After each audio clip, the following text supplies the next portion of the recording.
നമസ്തേ, പ്രീതാസ് ഗാലറിയിലേക്ക് സ്വാഗതം. എല്ലാവരും സുഖമായിരിക്കുന്നു എന്ന് വിശ്വസിക്കുന്നു. ഇന്ന് നമ്മളിവിടെ ഉണ്ടാക്കാൻ പോകുന്നത് മുരിങ്ങയില വെച്ചിട്ടുള്ള 2 തരത്തിലുള്ള ചട്നികളാണ്. ഒന്നൊരു നാടൻ ചട്നിയും ഒന്ന് പെട്ടെന്ന് നാശാവാത്തൊരു ചട്നിയുമാണ് ഉണ്ടാക്കുന്നത്. മുരിങ്ങയില സാധാരണ ഒരുവിധ ആൾക്കാരുടെ വീട്ടിലൊക്കെ ഉണ്ടാവും. പെട്ടെന്ന് കിട്ടുന്നൊരു സാധനവും കൂടിയല്ലേ മുരിങ്ങയില. ഞാനിവിടെ ഉണ്ടാക്കിയത് ചെറുപയറും റാഗിയൊക്കെ വെച്ചിട്ടുള്ള ഒരു പുളിയൊന്നുമില്ലാത്ത ദോശയുടെ കൂടെയാണ്. പക്ഷേ ഇത് ദോശേനേക്കാട്ടിലും കൂടുതൽ ടേസ്റ്റ് ചോറിൻ്റെ കൂടെ കഴിക്കാനാണ്. അപ്പോൾ വീഡിയോ എല്ലാവരും സ്കിപ്പ് ചെയ്യാതെ മുഴുവനായിട്ട് കാണുമെന്ന് വിചാരിക്കുന്നു. വീഡിയോ ഇഷ്ടമായിട്ടുണ്ടെങ്കിൽ ഒന്ന് ലൈക്ക് ചെയ്യാനും മറ്റുള്ളവർക്കൊക്കെ ഷെയർ ചെയ്ത് കൊടുക്കാനും മറക്കില്ലല്ലോ.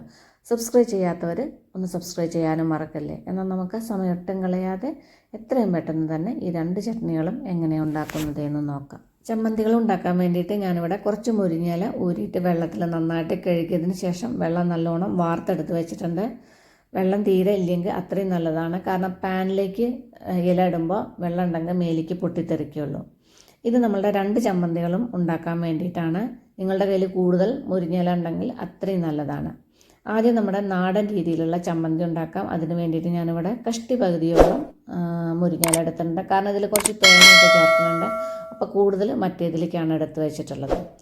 മുരിങ്ങയിലയ്ക്ക് ഒരുപാട് നല്ല നല്ല ഗുണങ്ങളുണ്ടെന്ന് അറിയാലോ. ഇമ്മ്യൂണിറ്റി ബൂസ്റ്റ് ചെയ്യാനും സ്കിന്നിനും ഹെയറിനും ലിവറിനും ഒക്കെ വളരെ നല്ലതാണ് മുരിങ്ങയില. നമ്മുടെ കിഡ്നി സ്റ്റോൺ ഉള്ളവർക്കൊക്കെ കഴിക്കുന്നതും മുരിങ്ങയില കഴിക്കുന്നതും വളരെ നല്ലതാണ്. പിന്നെ അതിലേക്ക് വേണ്ടിയിട്ട് ഞാനിവിടെ കുറച്ച് സാധനങ്ങളും കൂടി എടുത്ത് വെച്ചിട്ടുണ്ട്. കുറച്ച് ചെറിയ ഉള്ളി തൊലിയൊക്കെ കളഞ്ഞിട്ട് നന്നായിട്ട് കഴുകി എടുത്ത് വെച്ചിട്ടുണ്ട്. നാടൻ രീതിയിലുള്ള ചമ്മന്തി അല്ലേ, അപ്പോൾ ചെറിയ ഉള്ളിയൊക്കെ ചേർക്കുന്നതാണ് കൂടുതൽ നല്ലത്. ചെറിയ ഉള്ളി ഇല്ലെങ്കിൽ ഒരു പകുതി സവാള എടുത്തോളൂ. പിന്നെ ഒരു 2 വെളുത്തുള്ളി അല്ലി എടുത്തിട്ടുണ്ട്. 3 പച്ചമുളകും, ഈ മുളകിന് അധികം എരിവില്ല. 3 ഉണക്കമുളകും എടുത്തിട്ടുണ്ട്. ഈ ഉണക്കമുളകിനും അധികം എരിവില്ല. മുളകൊക്കെ നിങ്ങളുടെ ഇഷ്ടത്തിനനുസരിച്ചിട്ട് എടുത്തു. പിന്നെ ഇതിലേക്ക് വേണ്ടിയിട്ട് കുറച്ച് ഫ്രഷ് തേങ്ങ ചിരവിയതും എടുത്ത് വെച്ചിട്ടുണ്ട്. ഇനി നമ്മുടെ ചമ്മന്തി ഉണ്ടാക്കാം. അതിന് വേണ്ടിയിട്ട് ഇവിടെ ഒരു പാൻ വെച്ചിട്ടുണ്ട്. അതിലേക്ക് 1 ടേബിൾ സ്പൂൺ വെളിച്ചെണ്ണ ഇട്ട് കൊടുക്കുക. നാടൻ രീതിയിലുള്ള ചമ്മന്തിയല്ല, അപ്പോൾ വെളിച്ചെണ്ണ തന്നെ വേണം. ഇനി ഇതിലേക്ക് നമ്മൾ എടുത്ത് വെച്ച ചെറിയ ഉള്ളി ഉണ്ടല്ലോ, ആ ചെറിയ ഉള്ളി ഇതിലേക്ക് ഇട്ട് കൊടുക്കുക. ചെറിയ ഉള്ളി ഇട്ടതിന് ശേഷം ഇതൊന്ന് വഴറ്റിയെടുക്കണം.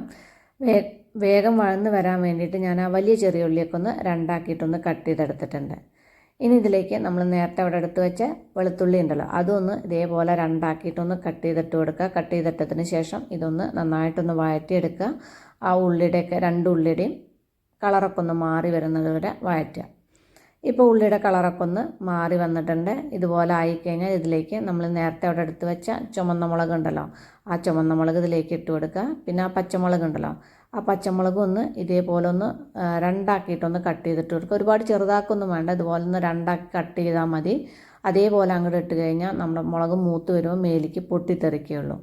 മുളക് ഇട്ടതിന് ശേഷം വീണ്ടും ഒന്നുകൂടി ഒന്ന് വഴറ്റിയെടുക്കാം. ഇപ്പം മുളകൊക്കെ നന്നായിട്ട് മൂത്ത് വന്നിട്ടുണ്ട്. ഇനി ഇതിലേക്ക് നമ്മളെടുത്ത് വെച്ച മുരിങ്ങയില ഇട്ട് കൊടുക്കുക. മുരിങ്ങയില ഇട്ടതിന് ശേഷം ഇതൊന്ന് നേരെ ഒന്ന് നന്നായിട്ടൊന്ന് വഴറ്റിയെടുക്കുക. മുരിങ്ങയിലയ്ക്ക് ചെറിയൊരു വേവൊക്കെ ഉണ്ടല്ലോ, അതൊന്ന് വേവും ചെയ്തോട്ടെ. നേരത്തെ മുരിങ്ങയിലയിലെ വെള്ളമൊക്കെ നന്നായിട്ട് കളഞ്ഞെടുക്കണം എന്ന് പറഞ്ഞാൽ കാരണം ഇപ്പോൾ ഇതുപോലെ എണ്ണയിലേക്ക് ഇടുമ്പോൾ മേലേക്ക് പൊട്ടിത്തെറിക്കുകയുള്ളൂ. ഇപ്പം മുരിങ്ങയിലയൊക്കെ നന്നായിട്ട് വാടി വന്നിട്ടുണ്ട്. ഇനി ഇതിലേക്ക് ഒരു 1/4 ടീസ്പൂൺ ഉപ്പിട്ട് കൊടുക്കുക. പിന്നെ നമ്മൾ നേരത്തെ അവിടെ എടുത്ത് വെച്ച തേങ്ങ ചിരവിയതുണ്ടല്ലോ, അതും കൂടി ഇട്ടതിന് ശേഷം ഇത് ഒന്ന് വഴറ്റിയെടുക്കുക. ഒരുപാട് നേരം വഴറ്റൊന്നും വേണ്ട. ഇപ്പോൾ കണ്ടില്ലേ, മുരിങ്ങയിലൊക്കെ വാടി വന്നപ്പോൾ മുരിങ്ങയിലയൊക്കെ നല്ല കുറവുണ്ട്. കുറച്ച് കൂടി ഉണ്ടെങ്കിൽ കൂടുതൽ നല്ലതാണ്.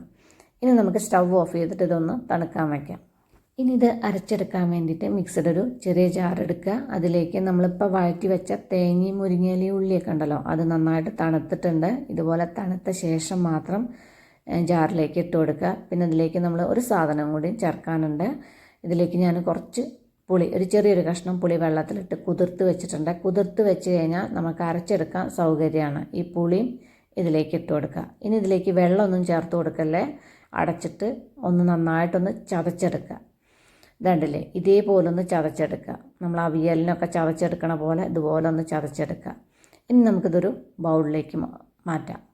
പിന്നെ ഉപ്പൊക്കെ കുറവുണ്ടെങ്കിൽ ഇപ്പോൾ ഒന്ന് ചേർത്തിട്ട് മിക്സ് ചെയ്തെടുത്താൽ മതി. ചോറിൻ്റെ കൂടെ കഴിക്കാൻ ഇത് വേറെ ഒന്നും വേണ്ട, ഈ ഒരു ചട്നി മാത്രം മതി. അത്രയ്ക്ക് ടേസ്റ്റാണ് ഈ മുരിങ്ങയില ചട്നിക്ക്. ഇനി അടുത്ത ചമ്മന്തി ഉണ്ടാക്കാം. അതിന് വേണ്ടിയിട്ട് ഞാനിവിടെ ബാക്കിയുള്ള മുരിങ്ങയില എടുത്ത് വെച്ചിട്ടുണ്ട്. മറ്റേതിനേക്കാട്ടിലും കുറച്ച് കൂടുതൽ ഇല ഇതിലുണ്ട്. ചമ്മന്തി ഉണ്ടാക്കാൻ വേണ്ടിയിട്ട് സ്റ്റവിലൊരു പാൻ വെച്ചിട്ട് അതിലേക്കൊരു 1 ടീസ്പൂൺ കടുക് ഇട്ട് കൊടുക്കുക. എണ്ണയൊന്നും ചേർത്ത് കൊടുക്കണ്ട. 1 ടീസ്പൂൺ കടുകും 1 ടീസ്പൂൺ ജീരകവും ഒരു 1/4 ടീസ്പൂണോളം ഉലുവയും കൂടി ഇട്ടിട്ട് ഇതൊന്ന് വറുത്തെടുക്കുക.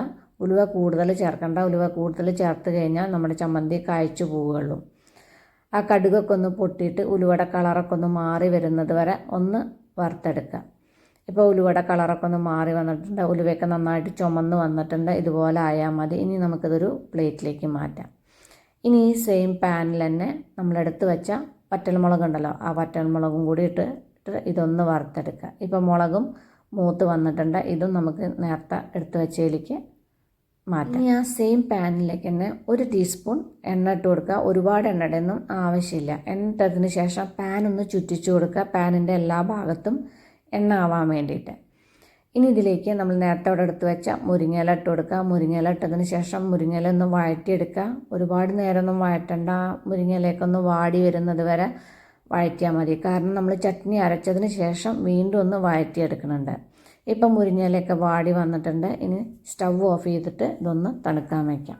ഇനി ചട്നി അരച്ചെടുക്കാൻ വേണ്ടിയിട്ട് മിക്സിയുടെ ചെറിയ ജാറെടുത്തിട്ട് അതിലേക്ക് നമ്മൾ നേരത്തെ എടുത്ത് വെച്ച കടുകും ഉലുവയും ജീരകമൊക്കെ വറുത്തെടുത്തില്ലേ, ആ വറുത്തെടുത്തത് മാത്രം ഇതിലേക്ക് ഇട്ട് കൊടുക്കുക. ഇട്ടതിന് ശേഷം ഇതൊന്ന് നന്നായിട്ടൊന്ന് പൊടിച്ചെടുക്കുക. ഇതാ കണ്ടില്ലേ, ഇതേപോലൊന്ന് പൊടിച്ചെടുക്കുക. ഇപ്പോൾ ഇതെല്ലാം നന്നായിട്ട് പൊടിഞ്ഞ് കിട്ടിയിട്ടുണ്ട്. ഇനി ഇതിലേക്ക് നമ്മളിപ്പോൾ വഴറ്റി വെച്ച മുരിങ്ങയില ഉണ്ടല്ലോ, ആ മുരിങ്ങയില ഇതിലേക്ക് ഇട്ട് കൊടുക്കുക. ഇനി ഇതിലേക്ക് ഒരു സാധനം കൂടി ചേർക്കാനുണ്ട്. കുറച്ച് ഞാൻ പുളി വെള്ളത്തിലിട്ട് കുതിർത്ത് വെച്ചിട്ടുണ്ട്. അരച്ചെടുക്കാൻ നേരത്തെ പറഞ്ഞ പോലെ അരച്ചെടുക്കാൻ സൗകര്യത്തിന് വേണ്ടിയിട്ടാണ്. അല്ലെങ്കിൽ നിങ്ങൾക്ക് ആ മുരിങ്ങയിലയിൽ ഇട്ടിട്ടൊന്ന് വഴറ്റിയെടുത്താലും മതി. ഈ പുളിവെള്ളം ഇതിലേക്ക് ഒഴിച്ച് കൊടുക്കുക. പിന്നെ ഇതിലേക്ക് കുറച്ചുകൂടി വെള്ളം വേണം, അധികം ഒഴിച്ച് കൊടുക്കരുത്. കുറച്ച് വെള്ളം ഒഴിച്ച് കൊടുക്കുക. ഒഴിച്ചതിന് ശേഷം ഇത് അടച്ചു വെച്ചിട്ട് നന്നായിട്ടൊന്ന് അരച്ചെടുക്കുക. ഇത് കണ്ടില്ലേ, ഇതേപോലെ അരച്ചെടുക്കുക. നല്ല പേസ്റ്റ് രൂപത്തിലാക്കിയിട്ട് അരച്ചെടുക്കുക, മറ്റതുപോലെ ചതച്ചെടുക്കല്ല. ഇനി ഒരു പാൻ വെച്ചിട്ട് അതിലേക്കൊരു 1/2 ടേബിൾ സ്പൂൺ എണ്ണ ചേർത്ത് കൊടുക്കുക. എണ്ണയൊക്കെ നിങ്ങളുടെ ഇഷ്ടത്തിനനുസരിച്ച് ചേർത്തോളൂ. ഞാൻ അധികം എണ്ണ വേണ്ടാന്ന് കരുതിയിട്ടാണ്. ഇനി ഇതിലേക്ക് നമ്മളിപ്പോൾ അരച്ച് വെച്ച മുരിങ്ങയിലയുടെ ചട്നി ഉണ്ടല്ലോ, അത് ഇതിലേക്ക് ഇട്ട് കൊടുക്കുക. പിന്നെ ഈ ജാറിൽ കുറച്ചുകൂടി ചട്നി ഇരിപ്പുണ്ട്, അപ്പോൾ ഇതിലേക്ക് കുറച്ച് വെള്ളം ഒഴിച്ച് കൊടുക്കുക. അതേപോലെ കുറച്ച് വെള്ളം ഒഴിച്ചിട്ട് അതും ഇതിലേക്ക് ഒഴിച്ച് കൊടുക്കുക. പിന്നെ നമ്മൾ ഈ ചട്നിയിൽ ഉപ്പ് ചേർത്തിട്ടില്ല. ഈ ചട്നിയിലേക്ക് ആവശ്യത്തിനുള്ള ഉപ്പ് കൂടി ചേർത്തിട്ട് നന്നായിട്ടൊന്ന് വഴറ്റിയെടുക്കുക. ആ ചട്നിയിലെ വെള്ളമൊക്കെ ഒന്ന് വറ്റിയിട്ട് ഒന്ന് കട്ടിയാവുന്നത് വരെ ഒന്ന് വഴറ്റിയെടുക്കുക.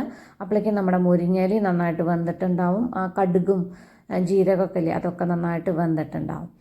ഇപ്പോൾ ചട്നിയിലെ വെള്ളമൊക്കെ വറ്റി നന്നായിട്ട് കട്ടിയായിട്ടുണ്ട്. ഇത്രയ്ക്കും ഇങ്ങോട്ട് ആയാൽ മതി. ഇനി നമുക്കിത് സ്റ്റവ് ഓഫ് ചെയ്തിട്ട് ഒരു ബൗളിലേക്ക് മാറ്റാം. ഇതിൽ പുളിയൊക്കെ ചേർത്ത കാരണം ചോറിൻ്റെ കൂടെ കഴിക്കാൻ നല്ല ടേസ്റ്റാണ്. അപ്പോൾ വളരെ ഹെൽത്തി ആയിട്ടുള്ള ചട്നികളാണ് ഈ 2 ചട്നികളും. എല്ലാവരും ഒന്ന് ട്രൈ ചെയ്ത് നോക്കൂ. നിങ്ങളുടെ ഫീഡ്ബാക്കൊക്കെ എന്നെ അറിയിക്കാൻ മറക്കല്ലേ. അപ്പം നമുക്കിനി അടിപൊളി പുതിയ റെസിപ്പിയുമായി കാണാം. നന്ദി, നമസ്കാരം.